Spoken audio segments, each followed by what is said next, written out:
naglalakad sa tabing dagat. Tirik man ng araw parang langit pag nakayakap ako sa iyo. Tapos nakahawak ka sa akin braso, nangangarap habang nakatingin tayo sa malayo.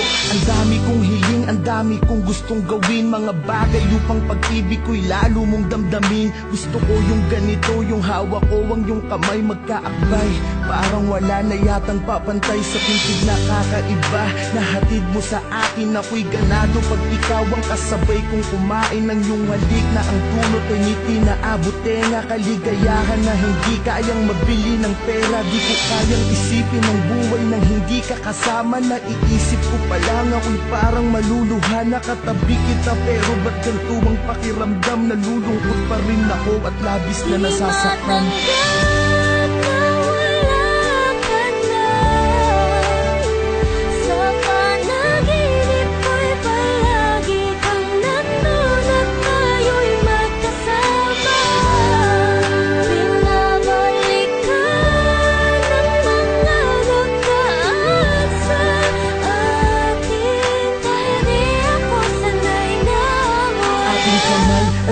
Isa at ikinorting puso, tanda ng pag-iibigan natin hindi susuko sa kahit anong hamon sa ating pagsasamahan. Tumanda man tayo, hindi magkakasawaan. Gusto ko yung ikaw ay lagi kong sinusurpresa. Walang imposible pagdating sa'yo, aking prinsesa. Dito tayo sa gitna ng hugis pusong kandila. Magpapaka-romantiko ko upang mapangiti ka. Mga litrato natin ay itatali sa mga lobo. Kakantahang kita kahit medyo wala sa tono, maipadama ko lang kahit sa simpleng paraan kung paano kita mahalin at pahalagahan. Sinusumpa ko sa harapan ni Ama na sa lahat ng sandali at oras mahali ingatan kita. Pero bakit ganito ang bigat ng pakiramdam? Nalulungkot ako parang may problemang dinadamdam.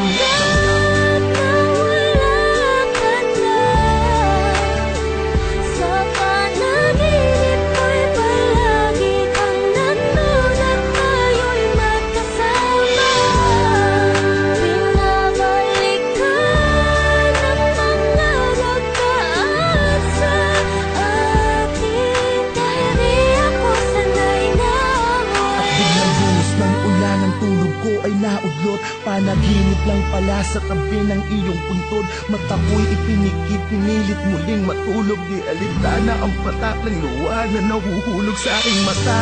Kahit basang-basa na ng ulan, hindi ko kasi alam kung paano pasisimulan ang buhay nang di ka kasama. Sinanay mo kasi ko na laging masaya at ang araw ko ay kumpleto. Wala na akong kasabay magsipilyo, wala nang makulit. Nauupo lagi dito sa binti ko. Wala na akong kasubuan kapag kumakain. Sa tuwing at 13, wala na akong susurpresahin. Wala na akong bibigyan ng bulaklak at yayakapin sa harapan ng mga taong pumapalakpak. Wala na ang babaeng habang buhay ko mamahalin. Lahat ng yan tanging sa'yo ko lamang kayang gawin.